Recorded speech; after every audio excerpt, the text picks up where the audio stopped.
Hi friends, welcome to एस्पायरडा। Friends, हमने last class में कैश बुक स्टार्ट की थी। उसमें हमने पढ़ा था कि कैश बुक में हमारी सारी कैश रिलेटेड ट्रांजैक्शंस आती है। उसके बाद हमने देखा था कि कैश बुक की 3 टाइप्स होती है।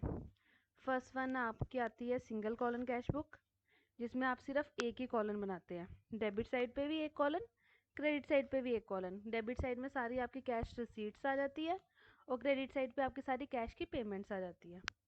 और सेकंड टाइप आपने पढ़ी थी डबल कॉलम कैश बुक। उसमें आपके डेबिट साइड पे भी 2 कॉलम्स बनते हैं और क्रेडिट साइड पे भी 2 कॉलम्स बनते हैं। 2 कॉलम्स कौन कौन से हो सकते हैं? कैश प्लस बैंक या कैश प्लस डिस्काउंट। ये वाले 2 कॉलम्स बनते हैं। आज हम प्रोसीड करेंगे अपना lecture triple column cash book से।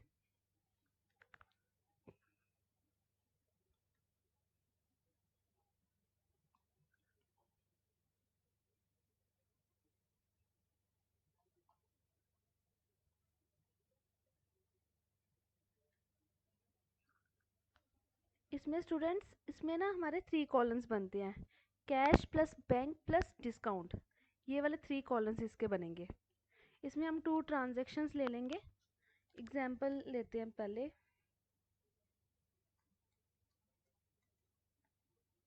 इससे और भी आपके कंसेप्ट क्लियर हो जाएंगे। 1 अप्रैल 2020।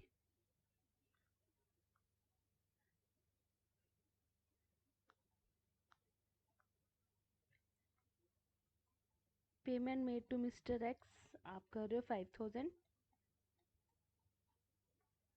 और डिस्काउंट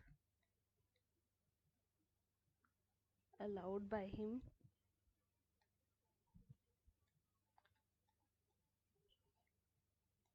₹500। इसमें स्टूडेंट्स इस एंट्री में क्या हो रहा है? आप पेमेंट कर रहे हो एक्स को 5000, कैश में पेमेंट कर रहे हो आप। और एक्स ने आपको डिस्काउंट दिया है। कितना दिया है? ₹500। आपको डिस्काउंट मिला है। हमने हर एक एंगल अपने बिजनेस के पॉइंट ऑफ व्यू से देखना है, ना कि दूसरे के। इसमें हम अपने बिजनेस के पॉइंट ऑफ व्यू से देखेंगे कि हमने पेमेंट की है। सबसे पहले तो पेमेंट की है, किसको की है? एक्स को। तो एक्स क्या हो गया? इसमें रिसीवर हो गया। तो एक्स को हम कर देंगे डेबिट, ठीक है, टू कैश। कैश में पेमेंट की है, हमारे बिजनेस से कैश जा रहा है। इसकी जर्नल एंट्री बना रहे हैं हम इधर। हमारे बिजनेस से कैश जा रहा है, इसलिए हम कैश को क्रेडिट करेंगे। कितने से क्रेडिट करेंगे? ₹5000, ठीक है। और एक्स ने डिस्काउंट हमें दिया है। तो एक्स ने कितना डिस्काउंट दिया? 500। डिस्काउंट अलाउड बाय हिम, मतलब एक्स ने डिस्काउंट हमें दिया है। हमारे बिजनेस में डिस्काउंट रिसीव हुआ है।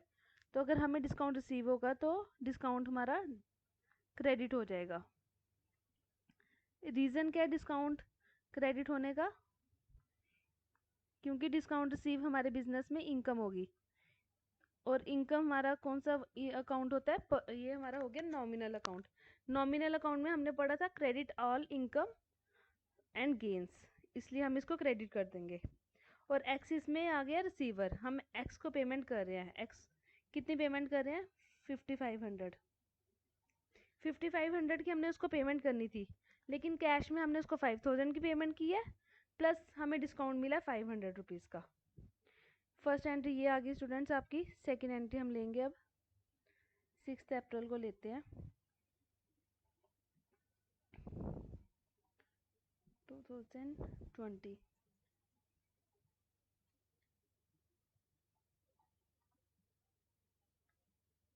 Amount receive from x ₹6000। हमने ये लिया है थ्रू बैंक से, पेमेंट ली है हमने इससे, ठीक है। डिस्काउंट अलाउड टू हिम, हमने डिस्काउंट दिया उसको। उस फर्स्ट केस में हम डिस्काउंट रिसीव कर रहे थे, इसमें हम डिस्काउंट अलो कर रहे हैं, उसको दे रहे हैं ₹600 का। इसकी क्या जनरल एंट्री पास होगी? सबसे पहले amount receive from x. X से हम पैसा ले रहे हैं, हमारे बिजनेस में पैसा आ रहा है। किसके थ्रू आ रहा है? बैंक के थ्रू। हम कैश में पैसा नहीं ले रहे उससे, हम बैंक से पैसा ले रहे हैं। तो बैंक क्या हो जाएगा इस केस में? डेबिट। बैंक अकाउंट डेबिट कितने से होगा? कितना आ रहा है? ₹6000। डिस्काउंट अलाउ कर रहे हैं, डिस्काउंट अलाउड इस केस में हमारा क्या हो जाएगा, एक्सपेंस हो जाएगा। डिस्काउंट अलाउड, इसको हम डेबिट करेंगे कितने से, 600 रुपीज़ से। ये भी हमारा नॉमिनल अकाउंट हो जाएगा। नॉमिनल अकाउंट में होता था debit all expenses credit all income. अगर रिसीव कर रहे हैं डिस्काउंट हम, तो उसको हम क्रेडिट करेंगे, अगर डिस्काउंट दे रहे हैं तो उसको हम डेबिट करेंगे। ठीक है, टू वाई, टू इस केस में वाई कर लो, फर्स्ट केस में एक्स किया था ना हमने, तो इस केस में वाई कर लो आप, टू वाई 6600। स्टूडेंट ये डिस्काउंट अलाउड और डिस्काउंट रिसीव का देखना, क्योंकि ये आपके एमसीक्यूज भी बन जाएंगे। डिस्काउंट अलाउड ये हमने अपने बिजनेस के पॉइंट ऑफ व्यू से देखना है। अगर हमारे बिजनेस में डिस्काउंट रिसीव कर रहे हैं हम, तो उसको हम क्रेडिट करेंगे। अगर हम अपने बिजनेस में डिस्काउंट दे रहे हैं बिजनेस से, तो उसको हम डेबिट करेंगे। इस केस में देखो, एक्स से हमने पेमेंट रिसीव करनी है 6000, तो हम उसको कह रहे हैं कि तेरे से पेमेंट लेनी है हमने 6000, तो तेरे को डिस्काउंट दे देते हैं 600 रुपया। तो टोटल 6600 लेना था, हमने बैंक के थ्रू से 6000 ले लिया और बाकी उसको डिस्काउंट दे दिया 600। तो ये हमारा एक्सपेंस हो गया हमारे बिजनेस में। और फर्स्ट केस में क्या था, हमने पेमेंट मेड, हम पेमेंट कर रहे थे उसको, कितनी कर रहे थे, हमने पेमेंट करनी थी उसको 5500, तो हमने कैश में उसको दे दिया 5000, तो बाकी उससे डिस्काउंट रिसीव कर लिया, इसलिए ये हमने क्रेडिट किया फर्स्ट केस में। सेकंड केस में डिस्काउंट को हमने डेबिट कर दिया। अब इसकी ट्रिपल कॉलम कैश बुक बनाएंगे हम, उसमें देखते हैं जर्नल एंट्री के थ्रू कैसे बनती है हमारी ट्रिपल कॉलन कैश बुक। इसमें काफ़ी सारे कॉलम्स बनेंगे। सबसे पहले आ जाएगा date, receipts, ledger folio, discount, cash, bank. Debit side पे ये वाले कॉलम्स बनेंगे, क्रेडिट साइड पे भी सेम बनेंगे, date, payments, ledger folio, discount, cash and bank. Lines थोड़ी टेढ़ी मेढ़ी बन रही है। लास्ट क्लास में हमने सीधा डिस्काउंट अलाउड और रिसीव्ड सीधा हमने कैश बुक में डाल दिया था, इसलिए इस बार मैंने जर्नल एंट्री के थ्रू समझा रही हूँ कि हम डिस्काउंट अलाउड सारे डेबिट साइड में डालते थे और क्रेडिट साइड में हम डिस्काउंट रिसीव। तो आज जर्नल एंट्री के थ्रू देख लीजिए इसको।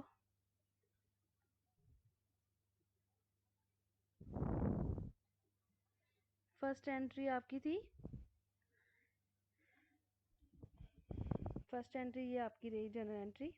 इसमें आप कैश को क्या कर रहे हैं, क्रेडिट कर रहे हैं, तो हम इसको क्रेडिट साइड पे रिकॉर्ड करेंगे बाय एक्स, और कैश के कॉलम में कितना आ जाएगा 5000 बाय एक्स 1 अप्रैल। कैश के कॉलम में आ जाएगा आपका 5000 और डिस्काउंट कितना है इसमें, डिस्काउंट रिसीव 500। ये मैंने आपको बताया था क्रेडिट साइड पे आएगा, इसलिए इधर आ जाएगा क्रेडिट साइड पे डायरेक्टली 500। और सेकंड एंट्री क्या है, बैंक।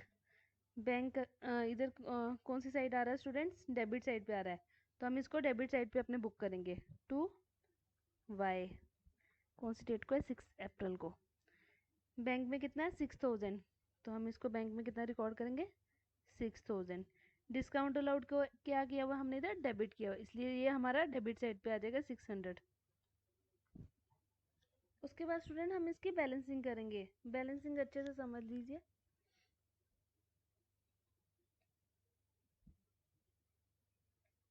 डिस्काउंट कॉलम की हम बैलेंसिंग नहीं करेंगे, क्योंकि ये 2 डिफरेंट अकाउंट्स है। ये फर्स्ट वाला है डिस्काउंट अलाउड, इसको बोलते हैं डिस्काउंट अलाउड, और ये वाला डिस्काउंट हमारा रिसीव है। 2 डिफरेंट अकाउंट्स की हमारी बैलेंसिंग नहीं होगी। और जैसे ये कैश है, इधर भी कैश है, तो हम इसकी बैलेंसिंग कर सकते हैं। अभी ये भी बैंक है, डेबिट साइड पे क्रेडिट साइड पे भी बैंक है, हम इसकी भी बैलेंसिंग कर सकते हैं। बट जो डिस्काउंट का कॉलम है, दोनों डिफरेंट अकाउंट्स है। ये डिस्काउंट अलाउड का कॉलम है डेबिट साइड, और क्रेडिट साइड आपका डिस्काउंट रिसीव का कॉलम है, इसलिए हम इसकी बैलेंसिंग नहीं करेंगे, इसका सिर्फ टोटल होगा। इधर जैसे 600 आ रहा है और इसका डिस्काउंट 500 आ रहा है। अब कैश के कॉलम को देखते हैं। कैश में हमारा कौन सी साइड बड़ी आ रही है? डेबिट साइड पे तो कुछ है ही नहीं। क्रेडिट साइड हमारी कितनी है? 5000। क्रेडिट साइड हमारी बड़ी आ रही है, इसलिए हम दोनों साइड पे पहले 5000 लिख लेंगे, जो सी साइड बड़ी होती है। और जो साइड आपकी छोटी है ना स्टूडेंट्स, उस साइड आप क्या करोगे? To balance carry down. To balance carry down कितने से छोटी है ये? 5000 से। तो ये हमारा होता है, इसको हम कहते हैं बैलेंसिंग फिगर। ये हमारी बैलेंसिंग फिगर आती है।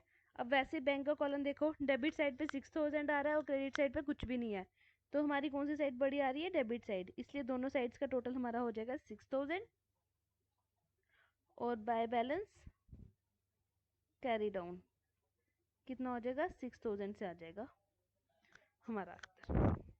स्टूडेंट इसको कहते हैं ट्रिपल कॉलम कैश बुक। और इसमें आपके एमसीक्यूज आ सकते हैं कि कॉन्ट्रा एंट्रीज, जैसे मैंने आपको कल बताया था लाइव क्लास में, हमने बताया था कि कॉन्ट्रा एंट्रीज कौन से कॉलम में आती है। स्टूडेंट कॉन्ट्रा एंट्री हमारी ट्रिपल कॉलम में आएगी, लेकिन डबल कॉलम में भी हमारी कॉन्ट्रा एंट्री आ सकती है। लेकिन डबल कॉलम में हम अगर कैश प्लस डिस्काउंट का कॉलम बनाएंगे तो हमारी कॉन्ट्रा एंट्री नहीं आएगी। एक सेकेंड मैं आपको बताती हूँ।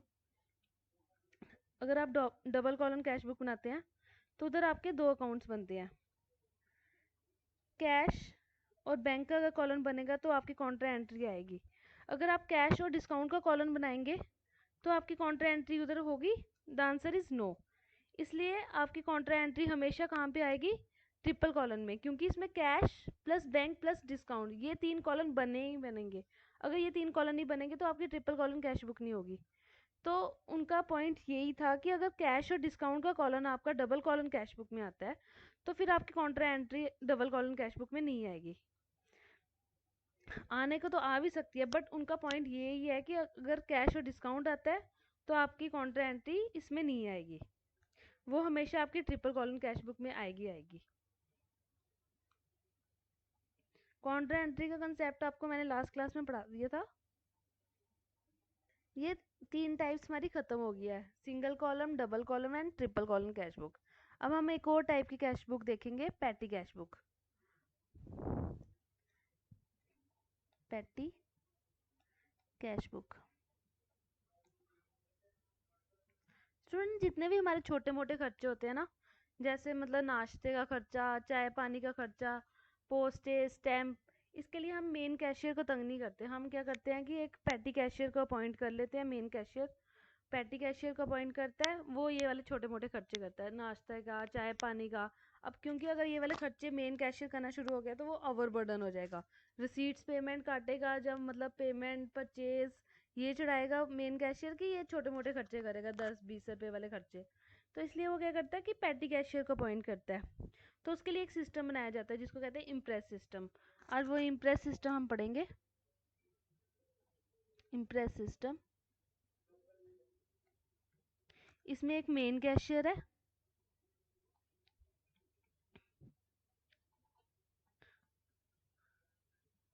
और एक पैटी कैशियर होता है।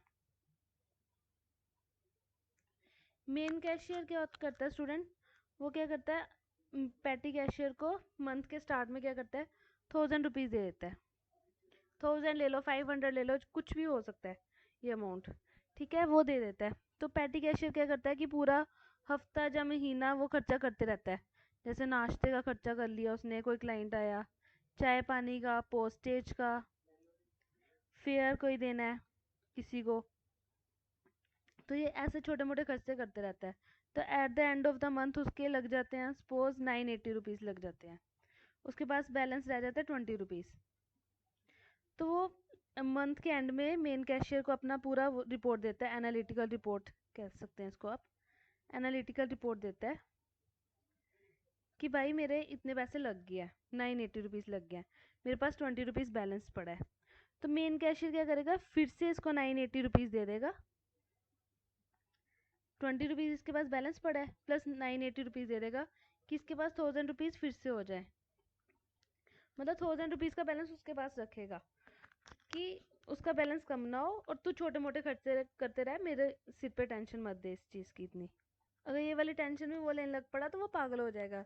इसलिए उसने अपना बर्डन कम करने के लिए पैटी कैशियर अपॉइंट करता है। इससे क्या होगा कि पैटी कैशियर अपॉइंट करने से क्या होगा कि उसका कंट्रोल हो जाएगा, छोटे मोटे खर्चे पे भी कंट्रोल होगा, चोरियाँ कम हो जाएगी, कर ही लेते हैं लोग छोटे मोटे खर्चों पे, काफ़ी चोरियाँ होती है। इसलिए इससे क्या होगा, एक तो कंट्रोल हो जाएगा, इसके फ़ायदे क्या है, ये कंट्रोल हो जाएगा और ओवर बर्डन जो है मेन कैशियर उसका बर्डन कम हो जाएगा। बस यही दो हैं एडवांटेजेस इसके, जिसकी वजह से पैटी कैशियर अपॉइंट होता है। अब एक क्वेश्चन हम पैटी कैश बुक का देखेंगे स्टूडेंट्स। ये पैटी कैश बुक की आपकी एग्जांपल आ गई है। आपको उधर एग्ज़ाम में पैटी कैश बुक बनाने को तो नहीं आएगी, बट आप एक बार इसको देख लो, इससे क्या होगा, आपके कंसेप्ट काफ़ी क्लियर हो जाएंगे। एग्जाम्पल में है 1 जनवरी 2016 पैटी कैशियर को 100 रुपीज़ मिलता है कि वो पूरे महीने के खर्चे अपने कर ले। ठीक है, उसने क्या किया, बस फेयर कन्वेंस, बस फेयर क्या हो गया आपका, कन्वेंस का खर्चा किया उसने 50 पैसा। फिर कार्टेज पे की उसने 2.50। फिर उसने पोस्टेज टेलीग्राम पे खर्चा किया 5 रुपीज़। फिर उसने वेजिस पे की है कैजुअल लेबर्स को 6 रुपीज़। स्टेशनरी पे खर्चा किया उसने 4 रुपीज़। टांगा, मतलब ये सारे छोटे छोटे खर्चे हैं, टुच्चे से खर्चे कह सकते हो आप इसको। टांगा चार्जेस, ये भी कन्वेंस का खर्चा हो गया 2 रुपीज़। रिपेयर करवाई उसने चेयर्स की 15 रुपीज़। बस फेयर 1 रुपीज़। कार्टेज 4 रुपीज़, ये भी कन्वेंस का खर्चा हो गया आपका। पोस्टेज एंड टेलीग्राम का खर्चा आ गया 7 रुपीज़ आपका स्टूडेंट्स। टांगा चार्जेस, ये भी कन्वेंस का खर्चा है। कार्टेज, ये भी स्टेशनरी का खर्चा हो गया 2 रुपीज़। रिफ्रेशमेंट टू कस्टमर, ये हम जर्नल एक्सपेंस में डाल देंगे अपने 5 रुपीज़। अब इसका आंसर ये रहा। ये आपको बनाने को तो नहीं आएगा, इसलिए मैं आपको ओवरव्यू दे रही हूँ उसका जर्नल, कि ऐसे हमारी पैटी कैश बुक बनती है। इसमें क्या होता है, ये वाले कॉलम्स बनते हैं, रिसीट्स 100 रुपीज़, डेट का कॉलम बन गया, वॉचर नंबर, पर्टिकुलर्स, टोटल। फिर जितने भी खर्चे होते हैं उसको हम सारा ऐसे लिख लेते हैं लाइन में, कन्वेंस का, कार्टेज का, स्टेशनरी का, जो आपको दिख रहा है। तो हमने सबसे पहले जैसे कैश लिया, कितना लिया, 100 रुपीज़, वो इस साइड आ गया हमारा, 100 रुपीज़ हमने कैश लिया। उसके बाद हम देखेंगे इस 100 रुपीज़ में से हमने क्या क्या पैटी कैश, कौन कौन से एक्सपेंसेस किए। जैसे कन्वेंस का खर्चा किया 50 पैसा, इधर भी आ गया, कन्वेंस के अंडर आ गया। कार्टेज का 2.50 हमने टोटल के अंडर डाला, प्लस कार्टेज के नीचे लिख दिया। Postage and Telegram 5 rupees, total में भी आ गया, पोस्टेज एंड टेलीग्राम के नीचे आ गया। ऐसे सारे एक्सपेंसेस किए स्टूडेंट्स हमने, जो हम टोटल में भी लिख रहे हैं, प्लस हम उसके स्पेसिफिक हेड्स बनाए हुए हैं हमने, जैसे cartage, stationery, postage and telegram, wages, हमें लग रहा है सन्ड्रीज हो गए, मतलब ऐसे वाले एक्सपेंसेस हमने बना दिए हैं स्पेसिफिक हेड्स। तो हम क्या करते हैं, जैसे 100 रुपीज़ स्टूडेंट्स हमें मिला है, तो हमने 60 रुपीज़ पैटी कैशियर ने टोटल एक्सपेंसेस की है 100 में से, तो उसके पास 40 रुपीज़ बच के, 100 में से अगर 60 उसने खर्च दिए तो कितना बैलेंस बचा उसके पास, 40 रुपीज़। तो ये बैलेंस जो 40 रुपीज़ है स्टूडेंट्स, ये बैलेंस हमारा क्या होता है, एसेट होता है। ये आपको एमसीक्यूज भी पूछेंगे, balance in the petty cash book, उसको आप क्या बोलोगे, एक्सपेंस बोलोगे, प्रॉफिट बोलोगे, एसेट बोलोगे, तो आप उसको एसेट बोलोगे। हमने कल लाइव क्लास में ये पढ़ा था कि, क्योंकि कल बच्चों ने पढ़ा नहीं हुआ था कैश बुक अभी, तो आज मैं बता रही हूँ, ये आपका एमसीक्यू बन सकता है। बैलेंस इन पैटी कैश बुक, उसको आप हमेशा एसेट बोलते हो, क्योंकि वो उसका एसेट है। कैश बचा है, कैश क्या है हमारा, कैश हमारा एसेट है, इसलिए इसको हम एसेट बोलेंगे। कल हमने एक लाइव क्लास ली थी, उसमें स्टूडेंट्स के डाउट था बैड डेट से रिलेटेड, उसको आज हम अपनी क्लास में कवर करेंगे। स्टूडेंट्स सबसे पहले हमारे डेटर्स क्या होते हैं, हमने पढ़ा था कि अगर हम सेल करते हैं तो हमने किसी से पैसा लेना है तो उसको हम डेटर कहते हैं। जब अगर हमने किसी को पैसा दिया हुआ, उससे पैसा लेना है, किसी से भी पैसा लेना है, तो हमारा डेटर बन जाता है। एक एग्जांपल लेते हैं, अगर हमने किसी को सेल किया 1000 रुपीज़ का, तो हम इसकी एग्जांपल पास करेंगे, debtor account debit to sales. कितना हो गया हमारा, ये 1000 रुपीज़ की अगर सेल किया, सपोज जिससे हमने पैसा लेना है 1000 रुपीज़, वो हमारा बैड डेट हो जाता है, मतलब उसका दिवालिया निकल गया, हमें पता उसकी फाइनेंशियल पोजीशन अच्छी नहीं है, वो हमें पैसे नहीं दे पाएगा, तो वो बैड डेट हो गया हमारा। डेटर के हमने पढ़े थे ना 3 टाइप्स होते हैं, good debts, doubtful debts and third one is your bad debt. Bad debt हो गया कि हमें बिल्कुल उम्मीद नहीं है कि वो बंदा हमारे पैसे देगा, तो उस केस में जैसे हमने डेटर को इधर हमने डेबिट किया है, तो हम डेटर को अपने फिनिश करेंगे, राइट डाउन करेंगे, ख़त्म करेंगे, तो बैड डेट की एंट्री क्या होगी स्टूडेंट्स हमारी? बैड डेट अकाउंट डेबिट, ये हमारा खर्चा है। सपोज 1000 रुपीज़ के बैड डेट के हमारे पूरे चांसेस है, जितना पैसा हमने लेना है पूरा का पूरा ख़त्म हो जाएगा। जो हमने डेटर स्टैंड किए हुए हैं अपनी बुक्स में डेबिट किया, उसको हम क्या करेंगे, क्रेडिट कर देंगे डेटर को 1000 रुपीज़ से। इससे क्या हुआ, हमारे डेटर हमारी बुक से फिनिश हो गए। पहले डेबिट किया फिर उसको क्रेडिट किया, हमारी बुक से डेटर हमारे फिनिश हो गए। नेक्स्ट ईयर क्या होता है, उसके बाद हमें थोड़ी सी उम्मीद जाग जाती है कि जो हमारा डेटर है, जो हमने बैड डेट फिनिश कर दिया हमारी बुक से, वो हमारे पैसे वापस करेगा। सब्सिक्वेंटली